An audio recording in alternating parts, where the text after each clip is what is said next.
Welcome to the divine classes. आज हम लोग जीएस जीके के 50 महत्वपूर्ण प्रश्नों का फुल डिस्कशन करेंगे, जिसमें कि कंटेंट भर भर के डाला गया है, जो किसी भी परीक्षा के लिए काफ़ी महत्वपूर्ण है। तो वीडियो को लास्ट तक जरूर देखें और अपने दोस्तों के साथ जरूर शेयर करें। इसका पीडीएफ मैं टेलीग्राम ग्रुप पे डाल दूंगा और टेलीग्राम ग्रुप का लिंक जो है वो डिस्कशन बॉक्स में डाल दूंगा। तो चलिए फिर शुरू करते हैं हम लोग। पहला क्वेश्चन है, विश्व आर्थिक परिदृश्य रिपोर्ट निम्न में से किस संस्था द्वारा जारी किया जाता है?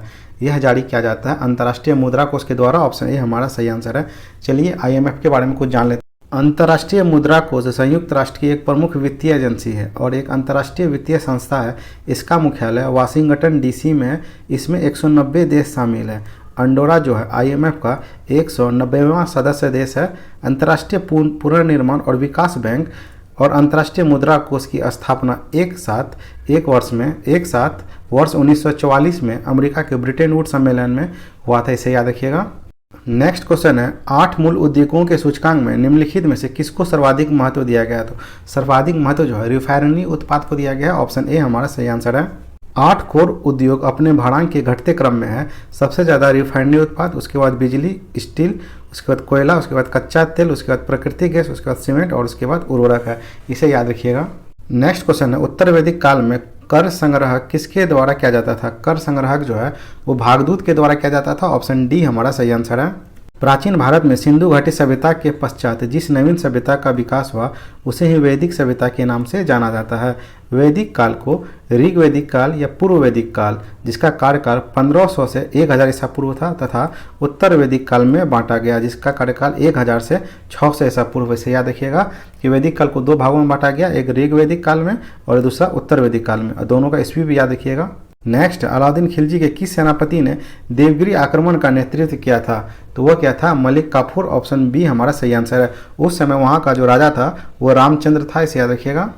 अलाउद्दीन खिलजी, जिसका वास्तविक नाम अली गुरशास्प था, दिल्ली सल्तनत के खिलजी वंश के दूसरे शासक था। उसका कार्यकाल 1296 से 1316 था।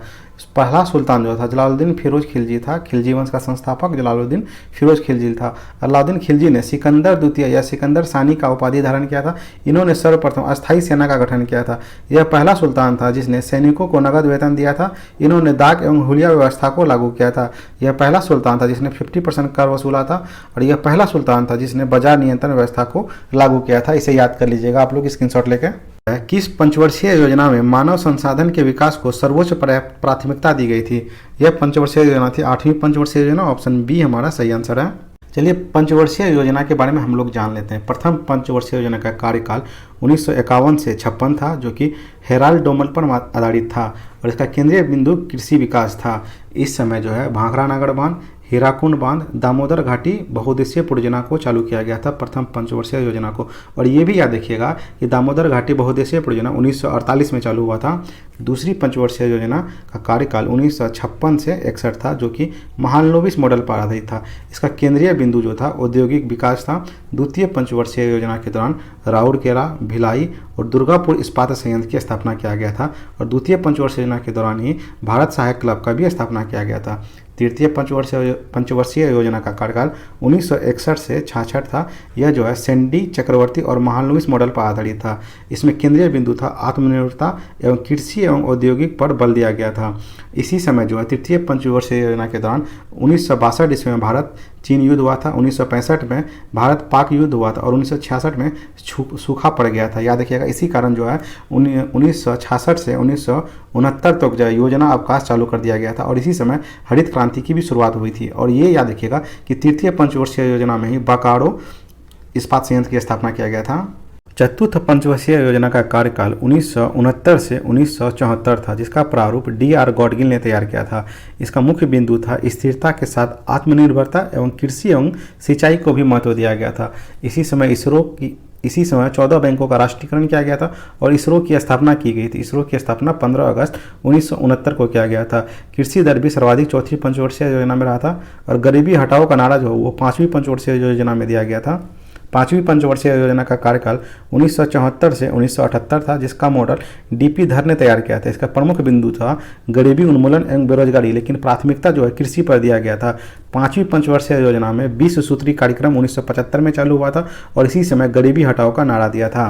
और उसके बाद 1978 से 1980 के बीच अनवरत योजना का चालू किया गया था, जिसे गुरनान मिंडर ने दिया था। अपने पुस्तक एशियन ड्रामा में गुरनान मिंडर ने अनवरत योजना यानी रोलिंग प्लान दिया था। इस समय जो है मोरारजी देसाई का सरकार था, जो कि जनता पार्टी की सरकार थी।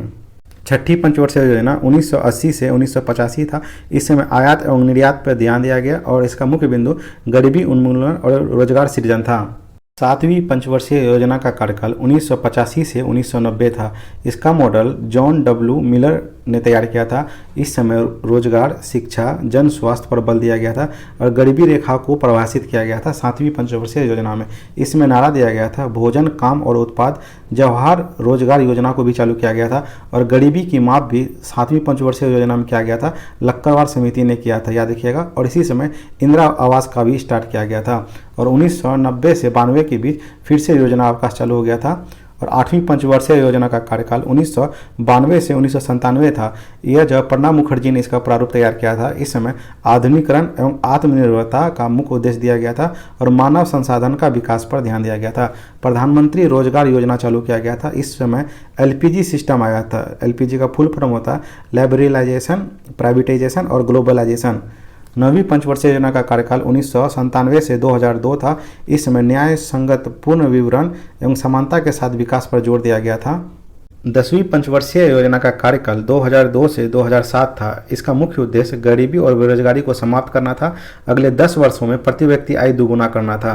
11वीं पंचवर्षीय योजना 2007 से 2012 था। इस समय तीव्रतम एवं समावेशी विकास पर जोर दिया गया। इसी समय राजीव आवास योजना और आम आदमी बीमा योजना चालू हुआ था। 12वीं पंचवर्षीय योजना 2012 से 2017 था, जिसमें तीव्रतम एवं समावेशी विकास इसका मुख्य उद्देश्य था। इसका फोटो मैं टेलीग्राम ग्रुप पे डाल दूंगा, वहाँ जाके आप लोग स्क्रीनशॉट लेके इसे पढ़ लीजिएगा या कॉपी में नोट डाउन कर लीजिएगा या जीरोक्स निकाल लीजिएगा। ये जो है पंचवर्षीय योजना का बहुत ही महत्वपूर्ण क्वेश्चन को मैंने एक जगह कलेक्ट करके बनाया है। इससे बाहर कभी भी पंचवर्षीय योजना से संबंधित कोई भी प्रश्न नहीं पूछेगा। नेक्स्ट है, एनी बेसेंट ने निम्न में से किस संस्था का कार्यभार भारत में संभाला था? तो उन्होंने थियोसॉफिकल सोसाइटी का कार्यभार संभाला था। ऑप्शन सी हमारा सही आंसर है। चलिए इससे संबंधित कुछ महत्वपूर्ण तथ्य जान लेते हैं हम लोग। 1815 ईस्वी में राजा राम मोहन राय ने आत्मीय सभा की स्थापना की। वो 1828 ईस्वी में ब्रह्म समाज के नाम से जाना जाने लगा। मैडम हेलेना ब्लावत्स्की और कर्नल हेनरी अल्टकॉक ने 1875 ईस्वी को न्यूयॉर्क में थियोसॉफिकल सोसाइटी की स्थापना की। श्रीमती एनी बेसेंट ने सबसे अधिक थियोसॉफिकल सोसाइटी का प्रचार प्रसार की थी, याद रखिएगा। और 1898 में बनारस में एनी बेसेंट ने सेंट्रल स्कूल की स्थापना की, जो आगे चलकर 1916 ईस्वी में बनारस हिंदू विश्वविद्यालय के नाम से प्रसिद्ध हुआ, जिसमें सबसे अधिक सहयोग मदन मोहन मालवीय ने किया था, इसे याद रखिएगा। और अलीगढ़ की साइंटिफिक सोसाइटी की स्थापना सर सैयद अहमद खान ने वर्ष 1864 ईस्वी में की थी, इसे भी आप लोग ध्यान रखें। नेक्स्ट क्वेश्चन है, बंदी जीवन किसकी कृति है? तो बंदी जीवन को सचिंद्रनाथ सन्याल ने लिखा था। ऑप्शन सी हमारा सही आंसर है। चलिए कुछ महत्वपूर्ण पुस्तक एवं उसके लेखक देख लेते हैं हम लोग। चलिए कुछ महत्वपूर्ण पुस्तक एवं उसके लेखक जान लेते हैं। जैसे अभ्युदय, लीडर और हिंदुस्तान को मदन मोहन मालवीय ने लिखा था। इंडियन मिरर और वाम बोधनी को केशव चंद्र सेन ने लिखा था। इंडिपेंडेंट को मोतीलाल नेहरू ने लिखा था। कर्मयोगी, युगांतर, लाइफ डिवाइन और सावित्री को अरविंद घोष ने। नेशन को गोपाल कृष्ण गोखले ने। भवानी मंदिर को वरिंद्र कुमार घोष ने। Indian young India, Harijan, Navajivan, Hind Swaraj, my experiment with truth को महात्मा गांधी ने लिखा था। सोम प्रकाश को ईश्वर चंद विद्यासागर ने लिखा था। संवाद कुमुदी को राजा राम मोहन राय ने लिखा था। फ्री हिंदुस्तान को तारकनाथ दास ने लिखा था। अनहैप्पी इंडिया और यंग इंडिया को लाला लाजपत राय ने लिखा था। इंडिया फॉर इंडियंस को चितरंजन दास ने लिखा था। भरत भारती को मैथिली शरण गुप्त ने। बंदी जीवन को सचिंद्रनाथ सन्याल ने। इंडियन स्ट्रगल को सुभाष चंद्र बोस ने। कांग्रेस का इतिहास को पट्टाभी सीतारमैया ने। भारत दुर्दशा को भारतेंदु हरिश्चंद्र ने। Discovery of India, Glimpses of World History, Meri Kahani को जवाहरलाल नेहरू ने। और इंडिया डिवाइडेड को डॉक्टर राजेंद्र प्रसाद ने लिखा था। इन सबों को आप लोग याद कर लीजिएगा, अक्सर एग्जाम में यहाँ से 1-2 क्वेश्चन जरूर पूछे जाते हैं। नेक्स्ट है, सहायक संधि प्रणाली लॉर्ड वेलेस्ली द्वारा लाया गया। इसके अंतर्गत सिंधिया राज्य कब शामिल हुआ था? तो इसके अंतर्गत सिंधिया राज्य 1804 ईस्वी में शामिल हुआ था। ऑप्शन डी हमारा सही आंसर है। कुछ अन्य राज्य जिन्होंने सहायक संधि को अपनाया था। हैदराबाद ने 1798 ईस्वी में सर्वप्रथम सहायक संधि को अपनाया था। मैसूर ने 1799 में और तंजौर ने भी 1799 में अपनाया था। अवध ने 1801 ईस्वी में, पेशवा ने 1802 ईस्वी में, बराड़ और भोसले ने 1803 ईस्वी में और सिंधिया ने 1804 ईस्वी में सहायक संधि को अपनाया था। इसे याद रखिएगा। सहायक संधि के लिए डुप्ले को जाना जाता है, लेकिन सहायक संधि का सबसे ज़्यादा प्रचार प्रसार जो है वो लॉर्ड वेलेस्ली ने किया था। इसे याद रखिएगा आप लोग। नेक्स्ट है 1857 की क्रांति के ठीक बाद कौन सा विद्रोह हुआ था? तो 1857 की क्रांति के ठीक बाद जो है नील विद्रोह हुआ था। ऑप्शन डी हमारा सही आंसर है। नील विद्रोह जो है 1859 से 60 में हुआ था। विष्णु विश्वास और दिगंबर विश्वास ने इस आंदोलन को नेतृत्व प्रदान किया था। नील दर्पण पुस्तक को दीनबंधु मित्र ने लिखा था। इसका अंग्रेजी में अनुवाद मधुसूदन दत्त ने किया था, याद रखिएगा। और 1857 के पूर्व में जो है संथाल विद्रोह हुआ था, याद रखिएगा। 1857 के पहले संथाल विद्रोह हुआ था और 1857 के बाद नील विद्रोह हुआ था। और संथाल विद्रोह को जो है हुल विद्रोह भी कहते हैं, जिसका नेतृत्व जो है सिंधु कानू नामक भाइयों ने किया था। इसका विद्रोह सिंधु कानू नामक भाइयों ने किया था। और पीरपोती के युद्ध में संथालों ने मेजर बाड़ो को पराजित किया था, ये भी याद रखिएगा आप लोग। नेक्स्ट है अशोक का सारे-कुना कंधार अभिलेख किस लिपि से प्राप्त हुआ है? तो सारे-कुना अभिलेख जो है वो द्विभाषीय अभिलेख थे, जो कि अरमाइक और ग्रीक भाषा में प्राप्त हुआ था। ऑप्शन बी हमारा सही आंसर है। सारे-कुना अभिलेख कंधार से मिला है, जो ग्रीक और अरमाइक भाषा में है। यह द्विभाषीय अभिलेख है। एग्जाम में पूछा जाता है अशोक का कौन सा अभिलेख द्विभाषीय अभिलेख है, तो वो सारे-कुना अभिलेख है। मानसेरा और शहबाजगढ़ी अभिलेख जो है पाकिस्तान से मिला है, जो खरोष्टी भाषा में लिखा गया है। और कलिंग अभिलेख में अशोक ने कहा है कि संसार के सभी मानव मेरे संतान हैं, इसे भी याद रखिएगा। नेक्स्ट क्वेश्चन है सिखों के 5वें गुरु अर्जुन देव की हत्या किस शासक द्वारा कराई गई थी? इसकी हत्या जो है जहांगीर के द्वारा कराई गई थी। ऑप्शन डी हमारा सही आंसर है। चलिए सिख धर्म के बारे में कुछ जान लेते हैं। जैसे सिख धर्म के संस्थापक गुरु नानक देव थे। इन्होंने संगत और पंगत अर्थात धर्मशाला और लंगर व्यवस्था की प्रथा को शुरू किया था। इनका जन्म जो है 1469 ईस्वी में पाकिस्तान के लाहौर में तलवंडी के पास हुआ था और मृत्यु 1839 ईस्वी में करतारपुर में हुआ था। दूसरे गुरु जो थे वो अंगद देव थे। उन्होंने गुरुमुखी लिपि को जन्म दिया था। इन्होंने लंगर व्यवस्था को अनिवार्य कर दिया था। उन्होंने गुरु नानक देव की भी जीवनी लिखी थी। एग्जाम में पूछेगा कि गुरु नानक देव की जीवनी किसने लिखी थी, तो वो गुरु अंगद ने लिखे थे। नेक्स्ट है स्वर्ण मंदिर का निर्माण जो है 5वें गुरु अर्जुन देव ने कराया था। गुरु अर्जुन देव ने गुरु ग्रंथ साहिब और आदि ग्रंथ की भी रचना की थी। जहांगीर ने गुरु अर्जुन देव को और औरंगजेब ने तेग बहादुर को मरवा दिया था, याद रखिएगा। और सिख धर्म के अंतिम गुरु जो थे वो गुरु गोविंद सिंह थे। उन्होंने 13 अप्रैल 1699 में बैसाखी के दिन अनंतपुर साहब में खालसा की स्थापना की। एग्जाम में पूछेगा खालसा की स्थापना किसने की, तो गुरु गोविंद सिंह ने किया था। गुरु गोविंद सिंह के नाम के साथ 5 का कार्ड जुड़ा हुआ है, केस, कंगा, कड़ा, कछा और कृपान।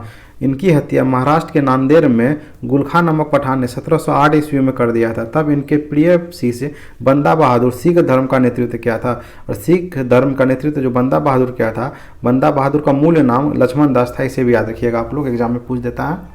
नेक्स्ट है राजा राम मोहन राय ने आत्मीय सभा का गठन किस वर्ष किया था? तो राजा राम मोहन राय ने 1815 ईस्वी में आत्मीय सभा का गठन किया था। ऑप्शन ए हमारा सही आंसर है। यही आत्मीय सभा जो है वो 1828 ईस्वी में जो है वो ब्रह्म समाज में बदल गया था, इसे याद रखिएगा। और ब्रह्म सभा में सर्वप्रथम विभाजन जो 1865 ईस्वी में हुआ था, ये भी ध्यान रखिएगा। राजा राम मोहन राय के प्रयास से विलियम बेंटिंक ने सती प्रथा को प्रतिबंधित किया था। इन्होंने 1825 ईस्वी में कोलकाता में वेदांत कॉलेज की स्थापना किया था।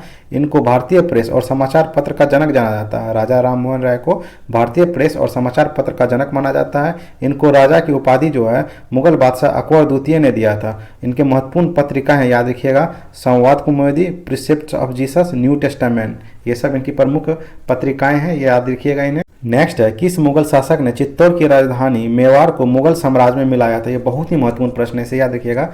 वो मिलाया था जहांगीर ने। ऑप्शन सी हमारा सही आंसर है। ये याद रखिएगा जहांगीर की शादी नूरजहां से हुआ था। नूरजहां का मूल नाम मेहरुनिसा था। नूरजहां की मां अस्मत बेगम ने गुलाब से इत्र बनाने की विधि का आविष्कार किया था। नूरजहां ने शहादरा में जहांगीर के मकबरे का निर्माण कराया था। जहांगीर ने गुरु अर्जुन देव की हत्या करा दिया था। पित्रोदुरा का सर्वप्रथम प्रयोग एतमादुद्दौला के मकबरे में किया गया था, जिसका निर्माण नूरजहां ने कराया था आगरा में। जहांगीर ने दूअस्पा और सिंहस्पा को लागू किया था। जहांगीर ने तंबाकू सहित सभी मादक पदार्थों पर प्रतिबंध लगा दिया था। और जहांगीर के दरबार में जेम्स प्रथम का राजदूत सर टॉमस रो आया था, इसे भी याद रखिएगा आप लोग। नेक्स्ट है किस बौद्ध ग्रंथ से यह जानकारी मिलती है कि 6ठी शताब्दी ईसा पूर्व में भारतवर्ष 16 महाजनपद में बांटा गया था? तो यह बौद्ध धर्म के अंगर उत्तर निकाय से मिलती है। ऑप्शन सी हमारा सही आंसर है। बौद्ध ग्रंथ अंग उत्तर निकाय और जैन ग्रंथ जो भगवती सूत्र से 16 महाजनपद का उल्लेख मिला है। असमक जो है वो दक्षिण भारत का एकमात्र महाजनपद है जो गोदावरी नदी के तट पर। ये पूछेगा एकमात्र महाजनपद कौन है जो दक्षिण भारत में अवस्थित था, वो था असमक, इसे याद रखिएगा। बिहार का वज्जी महाजनपद की राजधानी वैशाली में लक्ष्मी गणराज का शासन पूरे विश्व का सबसे पुराना गणराज है। याद रखिएगा कि विश्व का सबसे पुराना गणराज जो है वो वैशाली में लक्ष्मी गणराज का था। और सबसे शक्तिशाली महाजनपद जो है मगध महाजनपद था, इसे भी याद रखिएगा। नेक्स्ट है, निम्न में से कौन उत्तरदायी पदार्थ है जो जैविक सिस्टम में रासायनिक क्रिया की प्रक्रिया को तेजी करता है, तो वह है आपका एंजाइम। ऑप्शन डी हमारा सही आंसर है। नेक्स्ट क्वेश्चन है, निम्नलिखित में से किस अन्य नाम से लाल रक्त कणिकाओं को जाना जाता है, तो लाल रक्त कणिका को इरिथ्रोसाइट के नाम से जानते हैं। ऑप्शन ए हमारा सही आंसर है। इरिथ्रोसाइट को आरबीसी यानी लाल रक्त कणिका के नाम से जानते हैं। डब्ल्यूबीसी मतलब श्वेत रक्त कणिका को ल्यूकोसाइट के नाम से जानते हैं। और प्लेटलेट्स को थ्रोम्बोसाइट के नाम से जानते हैं, इसे भी याद रखिएगा आप लोग। नेक्स्ट है, निम्न में से किसका वेग अधिकतम है, इनमें जो है प्रकाश वेग अधिकतम है। ऑप्शन बी हमारा सही आंसर है। प्रकाश का वेग 3 गुना 10 के पावर 8 मीटर पर सेकंड होता है, इसे याद रखिएगा। कॉस्मिक किरण की खोज विक्टर हैंसन ने की थी और इलेक्ट्रॉन की खोज जे थॉमसन ने किया था। न्यूट्रिनो का खोज जेम्स चैडविक ने किया था। प्रोटॉन का खोज गोल्डस्टीन ने किया था, जबकि प्रोटॉन का नाम रदरफोर्ड ने रखा था। और फोटोन का खोज अल्बर्ट आइंस्टीन ने किया था। न्यूट्रिनो का खोज पॉली ने किया था, इसे याद रखिएगा। नेक्स्ट है, नेफ्रीडिया किस संघ के जीवों का उत्सर्जी अंग है, यह जो है एनिलिडा संघ के उत्सर्जी अंग है। ऑप्शन डी हमारा सही आंसर है। इसके अंतर्गत केचुआ, जोंक, नेरिस आता है, याद रखिएगा। नेक्स्ट है, ईस्ट में किस प्रकार का अलैंगिक जनन पाया जाता है, ईस्ट में जो है मुकुलन पाया जाता है। ऑप्शन डी हमारा सही आंसर है। नेक्स्ट है, प्रकाश संश्लेषण के माध्यम में कुल स्थिरीकृत कार्बन डाइऑक्साइड का लगभग आधा भाग कौन स्थिरीकृत करता है, यह करता है शैवाल। ऑप्शन सी हमारा सही आंसर है। ब्रायोफाइटा में जाइलम और फ्लोएम का पूर्ण अभाव होता है। ब्रायोफाइटा समूह को एम्फीबिया वर्ग कहते हैं। और शैवाल का अध्ययन फाइकोलॉजिकल आता है और कवक का अध्ययन माइकोलॉजिकल आता है। आयोडीन बनाने में लिमिनेरिया नामक शैवाल का प्रयोग किया जाता है, ये भी याद रखिएगा। नेक्स्ट क्वेश्चन है, निम्न में से किस अंग में आवश्यकता से अधिक शर्करा और कार्बोहाइड्रेट जो है ग्लाइकोजन के रूप में संचित रहते हैं, यह रहते हैं यकृत में। ऑप्शन सी हमारा सही आंसर है। यकृत जो है शरीर का सबसे बड़ा ग्रंथि है और सबसे बड़ा मिश्रित ग्रंथि जो है वो अग्नाशय है, इसे याद रखिएगा। नेक्स्ट है, इनमें से कौन विषाणु जनित रोग नहीं है, तो इसमें जो है क्षय रोग विषाणु जनित रोग नहीं है, जबकि यह जीवाणु जनित रोग है। ऑप्शन डी हमारा सही आंसर है। कुछ विषाणु जनित रोग देख लेते हैं। एड्स, डेंगू ज्वर, पोलियो, इन्फ्लुएंजा, चेचक, छोटी माता, खसरा, ट्रेकोमा, पीलिया, रेबीज, मेनिंजाइटिस और हर्पीस, ये सब विषाणु जनित रोग है। और जीवाणु जनित रोग है टेटनस, हैजा, टाइफाइड, क्षय रोग, डिप्थीरिया, प्लेग, काली खांसी, निमोनिया, गोड, सिफिलिस, ये सब जो है आपका जीवाणु जनित रोग है, इसे आप लोग याद कर लीजिएगा। नेक्स्ट है, युग्मकों का निर्माण वृषभ एवं अंडाशय की जनन कोशिका में किस कोशिका विभाजन द्वारा संपादित होता है, यह होता है अर्धसूत्री विभाजन के द्वारा। ऑप्शन बी हमारा सही आंसर है। नेक्स्ट है, समसूत्री विभाजन का खोज जो है वाल्थियर फ्लेमिंग ने किया था। यह विभाजन जो है कायिक कोशिका में होता है। अर्धसूत्री विभाजन का खोज बीचमैन ने किया था। यह विभाजन जनन कोशिका में होता है। और असूत्री विभाजन जो है वो अविकसित कोशिका में होता है, याद रखिएगा। जैसे है जीवाणु हो गया, नीलहरित शैवाल हो गया, ईस्ट अमीबा, प्रोटोजोआ, इसमें जो है अर्धसूत्री विभाजन पाया जाता है। और कोशिका विभाजन को सर्वप्रथम विर्चाउ ने देखा था, यह भी याद रखिएगा। नेक्स्ट है, निम्न में से कौन कैथोड किरण का गुण नहीं है, चलिए इसमें देखते हैं हम लोग। कैथोड किरण अदृश्य होता है, ये सही है। यह फोटोग्राफिक प्लेट को प्रभावित करती है, ये भी सही है। इसकी वेधन क्षमता उच्च होती है, ये गलत है, क्योंकि इसकी वेधन क्षमता उच्च नहीं बल्कि निम्न होती है। इसका प्रकाश वेग, इसका वेग जो है प्रकाश के वेग का 1/10 गुना होता है, ये भी सही है। तो इस प्रकार हमारा आंसर ऑप्शन सी होगा, क्योंकि ये कथन गलत है। चलिए कैथोड किरण के बारे में कुछ महत्वपूर्ण बातें जान लेते हैं। कैथोड किरण को केवल गैस का प्रयोग करके ही पैदा किया जा सकता है। कैथोड किरण अदृश्य होता है और सीधी रेखा में चलती है। कैथोड किरण ऋणात्मक होती है, इसलिए ये कैथोड से एनोड की तरफ गमन करती है। ये इलेक्ट्रॉन की बनी होती है और अपनी सतह के लंबवत निकलती है। कैथोड किरण का वेग प्रकाश के वेग का 1/10 गुना होता है। यह किरण विद्युत एवं चुंबकीय क्षेत्र में विक्षेपित होता है। यह गैसों को आयनीकृत कर देता है एवं धातु पर उसमें प्रभाव डालता दिखाई देता है। यह फोटोग्राफी प्लेट को प्रभावित करता है। इसकी वेधन क्षमता कम होती है। यह पतली धातु की चादर से पार कर जाती है। और जब कैथोड किरण किसी उच्च परमाणु क्रमांक वाली धातु जैसे टंगस्टन पर गिरती है तो यह एक्स किरण उत्पन्न करती है। इन सारी बातों को याद रखिएगा। नेक्स्ट है प्रकाश संश्लेषण एवं श्वसन किस प्रकार के परिवर्तन को दर्शाता है। तो यह जो है रासायनिक परिवर्तन को दर्शाता है। ऑप्शन बी हमारा सही आंसर है। रासायनिक परिवर्तन क्या है? जब कोई पदार्थ किसी अन्य पदार्थ से मिलकर नया पदार्थ बनाता है या जब कोई पदार्थ दो या दो से अधिक पदार्थों में नियोजित होता है तो इसे रासायनिक परिवर्तन कहते हैं। नेक्स्ट है निम्न में से कौन सा क्वांटम संख्या कक्षक की आकृति को प्रदर्शित करता है? यह करता है मुख्य क्वांटम संख्या। ऑप्शन ए हमारा सही आंसर है। मुख्य क्वांटम संख्या जो है वो ऑर्बिटल साइज या कक्षीय आकृति और एनर्जी लेवल को दर्शाता है। द्विगुणित क्वांटम संख्या जो है ऑर्बिटल शेप को यानी कक्षीय आकार को दर्शाता है। चुंबकीय क्वांटम संख्या जो है ऑर्बिटल ओरिएंटेशन यानी कक्षीय अभिविन्यास को दर्शाता है। और चक्रण क्वांटम संख्या जो है स्पिन डायरेक्शन या चक्रण की दिशा को बताता है। इसे याद रखिएगा आप लोग। नेक्स्ट है SI international system of units को अंतर्राष्ट्रीय प्रणाली के रूप में किस वर्ष अपनाया गया? तो यह अपनाया गया था 1960 ईस्वी में। ऑप्शन ए हमारा सही आंसर है। एसआई पद्धति में मूल मात्रकों की संख्या 7 है। कौन कौन देख लेते हैं। लंबाई का मीटर है एसआई मात्रक, द्रव्यमान का किलोग्राम है, समय का सेकेंड है, ताप का केल्विन है, विद्युत धारा का एम्पियर है, ज्योति तीव्रता का कैंडेला है और पदार्थ का परिणाम का मोल है। और एसआई के संपूरक मूल मात्रक 2 हैं। कौन कौन है? तो समतल कोण का हो गया आपका रेडियन और घन कोण हो गया स्टेरेडियन। इसे याद रखिएगा। नेक्स्ट है सिरका और बेकिंग सोडा की अभिक्रिया से क्या बनता है? तो वह बनता है कार्बन डाइऑक्साइड। ऑप्शन बी हमारा सही आंसर है। नेक्स्ट है विश्व का सबसे शुष्क रेगिस्तान कौन सा है? तो वह है आपका अटाकामा रेगिस्तान। ऑप्शन ए हमारा सही आंसर है। कुछ रेगिस्तान जो जिन देशों में फैला हुआ, चलिए देखते हैं। अटाकामा मरुस्थल जो है वो चिली, पेरू, बोलिविया और अर्जेंटीना में फैला हुआ। सहारा मरुस्थल जो है अल्जीरिया, चाड, मिस्र, लीबिया, माली, मोरक्को, नाइजर, सूडान और टूनिसिया में फैला हुआ। कलहारी मरुस्थल जो है बोत्सवाना, नामीबिया और दक्षिण अफ्रीका में फैला हुआ। अरब मरुस्थल जो है वो Jordan, Iraq, Kuwait, Oman, Qatar, Saudi Arab और संयुक्त अरब अमीरात और यमन में फैला हुआ। गोबी मरुस्थल जो है वो चीन और मंगोलिया में है। ग्रेट विक्टोरिया मरुस्थल जो है वो ऑस्ट्रेलिया में है। पेंटागोनिया मरुस्थल अर्जेंटीना और चिली में फैला हुआ। थार मरुस्थल जो है भारत और पाकिस्तान में है। और तकला मकान मरुस्थल जो है चीन में है। इन सबको आप लोग याद कर लीजिएगा, एग्जाम में पूछते हैं यहाँ से प्रश्न। नेक्स्ट है विश्व वन्यजीव दिवस किस तिथि को मनाया जाता है? तो यह जो है 3 मार्च को मनाया जाता है। ऑप्शन डी हमारा सही आंसर है। यहीं पे याद रखिएगा 2 फरवरी को जो है वर्ल्ड वेटलैंड डे दिवस मनाते हैं। वर्ल्ड वेटलैंड दिवस 2 फरवरी को मनाते हैं। और 4 फरवरी को विश्व कैंसर दिवस मनाते हैं। और 4 जनवरी को लुइस ब्रेल दिवस मनाते हैं। 10 जनवरी को जो हिंदी दिवस मनाते हैं, विश्व हिंदी दिवस। और 10 जनवरी को विश्व हास्य दिवस मनाते हैं। इन सबको याद रखिएगा। नेक्स्ट है निम्नलिखित में से कौन सा महाद्वीप गोंडवाना लैंड का भाग नहीं था? तो इसमें जो है एशिया महाद्वीप गोंडवाना लैंड का भाग नहीं था। ऑप्शन ए हमारा सही आंसर है। गोंडवाना भूमि में वर्तमान भारत, ऑस्ट्रेलिया, दक्षिण अफ्रीका एवं दक्षिण अमेरिका एक ही भूखंड में शामिल थे। ये सब एक ही भूखंड में शामिल थे और यह दक्षिणी गोलार्ध में स्थित था। और लोरेशिया में याद रखिएगा ग्रीनलैंड, यूरोप, हिमालय के उत्तरी स्थित एशिया के भाग शामिल थे। यह उत्तरी गोलार्ध में स्थित था। नेक्स्ट है विश्व का सर्वाधिक प्राकृतिक रबर उत्पादित करने वाला देश कौन सा है? वो है थाईलैंड। ऑप्शन बी हमारा सही आंसर है। थाईलैंड की राजधानी बैंकॉक है।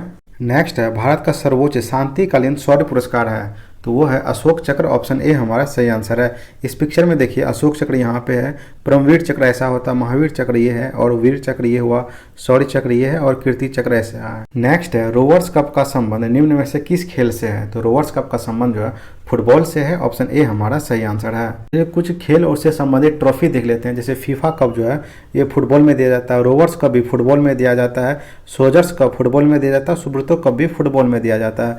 डूरंड कप फुटबॉल में दिया जाता है। संतोष ट्रॉफी और यूरो कप भी फुटबॉल में दिया जाता है। मोडेका कप भी फुटबॉल में दिया जाता है। इसे याद रखिएगा आप लोग।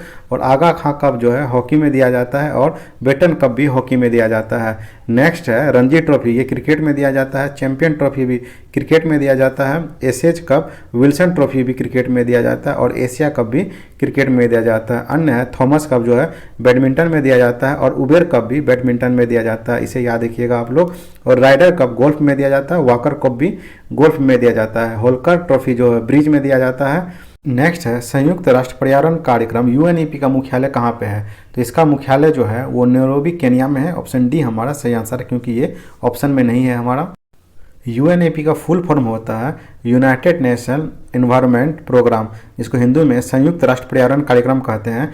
संयुक्त राष्ट्र की पर्यावरण संबंधी गतिविधियों का नियंत्रण करता है। ये इसकी स्थापना 5 जून 1972 में संयुक्त राष्ट्र मानव पर्यावरण सम्मेलन के परिणाम स्वरूप किया गया था और इसका मुख्यालय जो है नैरोबी में है और इसका जो स्थापना 5 जून 1972 में किया गया था, इसीलिए प्रत्येक वर्ष 5 जून को विश्व पर्यावरण दिवस मनाते हैं।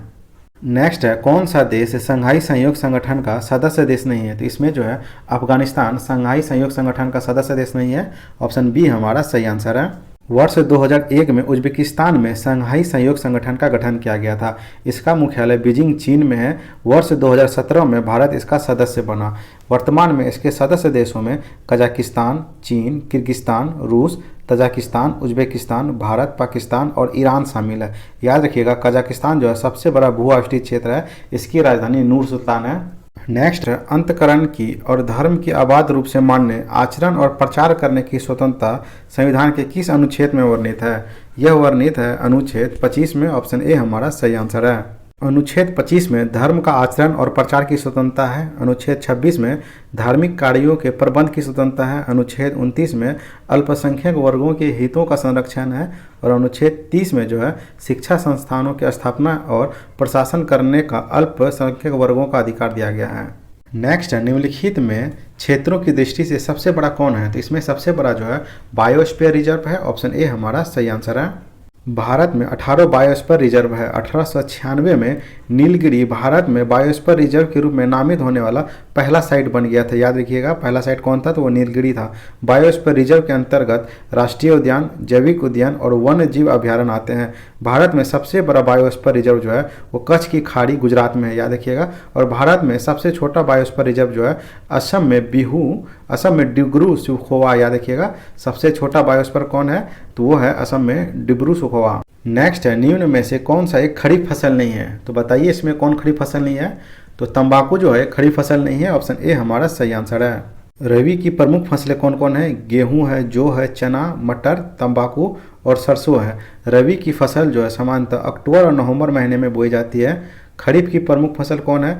तो धान, मक्का, ज्वार, बाजरा, अरहर, मूंग, उड़द, कपास, जूट, मूंगफली और सोयाबीन, ये सब खरीफ की फसल है और खरीफ की फसल सामान्यतः जून जुलाई के महीने में बोई जाती है। नेक्स्ट है, काली क्रांति निम्न में से किसके उत्पादन से संबंधित है? तो काली क्रांति जो है पेट्रोलियम उत्पादन से संबंधित है। ऑप्शन सी हमारा सही आंसर है। अन्य महत्वपूर्ण क्रांतियां देख लेते हैं। हरित क्रांति खाद्यान्न उत्पादन से संबंधित था। नीली क्रांति मत्स्य उत्पादन से। पीली क्रांति तिलहन उत्पादन से। रजत क्रांति अंडा उत्पादन से, ये एग्जाम में पूछा जाता है। गोल क्रांति जो है वो आलू उत्पादन से संबंधित था। श्वेत क्रांति दूध उत्पादन से। भूरी क्रांति उर्वरक उत्पादन से। लाल क्रांति मांस उत्पादन से। गुलाबी क्रांति झींगा उत्पादन से और सुनहरी क्रांति जो है फल उत्पादन से संबंधित था। आप लोग इसे याद रखिएगा। अगर वीडियो पसंद आ रही होगा तो अपने दोस्तों के साथ जरूर शेयर करें। बहुत ही मेहनत से आपके लिए वीडियो बनाए हैं। आपसे एक छोटी सी रिक्वेस्ट है, अगर वीडियो पसंद आ रही हो तो अपने दोस्तों के साथ जरूर शेयर करें। नेक्स्ट है, एक निबल में कितना बीट होता है? एक निबल में जो है 4 बीट होता है। ऑप्शन ए हमारा सही आंसर है। नेक्स्ट है, निम्नलिखित में से किस प्रधानमंत्री ने उप प्रधानमंत्री के रूप में भी कार्य किया है? तो वो है मोरारजी देसाई और चौधरी चरण सिंह। ऑप्शन सी हमारा सही आंसर है। नेक्स्ट है, पंचगनी किस राज्य में स्थित है? यह जो है आपका महाराष्ट्र में है। ऑप्शन बी हमारा सही आंसर है। नेक्स्ट है, बोस इंडिकस निम्नलिखित में से किसका वैज्ञानिक नाम है? यह जो है गाय का वैज्ञानिक नाम है। ऑप्शन बी हमारा सही आंसर है। कुछ जीवधारियों का वैज्ञानिक नाम देख लेते हैं हम लोग। जैसे मनुष्य का होमोसेपियंस होता है, मेढक का राना टिग्रिना होता है, बिल्ली का फेलिस डोमेस्टिका होता है, कुत्ता का कैनिस फेमिलिडीज होता है, काऊ का बोस इंडिकस होता है, मक्खी का मुस्का डोमेस्टिका होता है, आम का मैग्नीफेरा इंडिका होता है, धान का ओरिजा सेटिवा होता है, गेहूं का ट्रिटिकम एस्टिवम होता है, पी का यानी मटर का पैसुम एस्टिवम होता है, चना का सीसर एस्टेटिवम होता है, सरसों का ब्रासिका कंपैटिस्ट होता है। और याद रखिएगा कि मिनिमम इसमें 3 लेटर होता है और मैक्सिमम 12 लेटर होता है। नेक्स्ट है, स्वतंत्र भारत के पहले मंत्रिमंडल में डॉक्टर राजेंद्र प्रसाद को किस विभाग का मंत्री बनाया गया था? तो उसे जो है खाद्य एवं कृषि विभाग का मंत्री बनाया गया था। ऑप्शन सी हमारा सही आंसर है। ये स्वतंत्र भारत का पहला मंत्रिमंडल 1947 देखते हैं। इसमें मंत्री और उसे जो विभाग दिया गया था उसे देखेंगे। जवाहरलाल नेहरू को प्रधानमंत्री बनाया गया था। राष्ट्रमंडल तथा विदेशी मामले का मंत्री बनाया गया था और वैज्ञानिक शोध मंत्री बनाया गया था। सरदार वल्लभ भाई पटेल को गृह मंत्री बनाया गया था। सूचना एवं प्रसारण मंत्री और राज्यों के मामले का मंत्री बनाया गया था। डॉक्टर राजेंद्र प्रसाद को खाद्य एवं कृषि मंत्री बनाया गया था। मोहम्मद अबुल कलाम आज़ाद को शिक्षा मंत्री बनाया गया था। डॉक्टर जॉन मथाई को रेलवे एवं परिवहन मंत्री बनाया गया था। डॉक्टर भीमराव अम्बेडकर को विधि मंत्री बनाया गया था। जगजीवन राम को श्रम मंत्री बनाया गया था। जगजीवन राम को बाबूजी कहा जाता है, ये भी याद रखिएगा। सरदार बलदेव सिंह को रक्षा मंत्री बनाया गया था। राजकुमारी अमृता कौर को स्वास्थ्य मंत्री बनाया गया था। एस.सी. भाभा को वाणिज्य मंत्री बनाया गया था। रफ़ी अहमद किचवई संचार मंत्री थे। आर.के. सन्मुख शेट्टी वित्त मंत्री थे। डॉक्टर श्यामा प्रसाद मुखर्जी उद्योग एवं आपूर्ति मंत्री थे। और वी.एन. गौडगिल जो है कार्य, खान एवं ऊर्जा मंत्री थे। इन सबों को याद रखिएगा। नेक्स्ट, निम्नलिखित में से किसकी नियुक्ति राज्यपाल द्वारा की जाती है लेकिन उसे हटाने का अधिकार राष्ट्रपति को है? तो वो है राज्य लोक सेवा आयोग के अध्यक्ष। ऑप्शन डी हमारा सही आंसर है। नेक्स्ट है एग्जिट पोल कब जारी किया जाता है? तो एग्जिट पोल जो है चुनाव के तुरंत बाद जारी किया जाता है। ऑप्शन बी सही आंसर है। नेक्स्ट है भारतीय संविधान विधि द्वारा स्थापित प्रक्रिया किस देश के संविधान से प्रेरित है?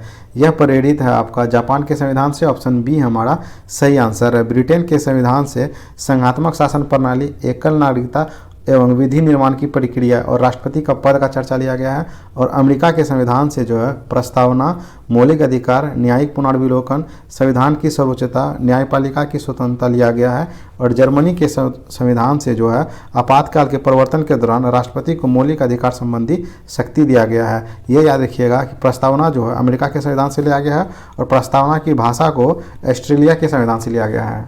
नेक्स्ट है निम्नलिखित में से कौन संघ सूची में शामिल नहीं है? तो इसमें जो है कीमत नियंत्रण यह संघ सूची में नहीं बल्कि समवर्ती सूची का विषय है। ऑप्शन डी हमारा सही आंसर है। संघ सूची में विषय वर्तमान में इस सूची में कुल 100 विषय है जिसमें प्रमुख रूप से रक्षा, विदेशी मामले, युद्ध व संधि, देशीकरण व नागरिकता, विदेशियों का आना जाना, रेल, बंदरगाह, हवाई मार्ग, डाक मार्ग, टेलीफोन व बेतार, मुद्रा निर्माण, बैंक, बीमा, खाते व खनिज आदि संबंधित है। नेक्स्ट है उपराष्ट्रपति के चुनाव के निर्वाचन मंडल में शामिल होता है। तो इसके निर्वाचन मंडल में संसद के निर्वाचित और मनोनीत सदन भाग लेते हैं। ऑप्शन डी हमारा सही आंसर है। नेक्स्ट है संविधान के किस अनुच्छेद में अखिल भारतीय सेवाओं का उपबंध किया गया है? यह उल्लेख जो है अनुच्छेद 312 में किया गया है। ऑप्शन बी सही आंसर है। नेक्स्ट है निम्नलिखित में से कौन राष्ट्रीय आय को व्यक्त करता है? तो इसमें जो है स्थिर बाजार मूल्य पर सकल घरेलू उत्पाद जो है राष्ट्रीय आय को व्यक्त करता है। ऑप्शन ए हमारा सही आंसर है। तो इस प्रकार हमारा आज का वीडियो समाप्त होता है। उम्मीद करता हूँ आपको यह वीडियो पसंद आई होगी। इसी तरह की वीडियो देखने के लिए हमारे चैनल से जुड़े रहें और अपने दोस्तों के साथ जरूर शेयर करें। मिलते हैं नेक्स्ट वीडियो में, तब तक के लिए जय हिंद।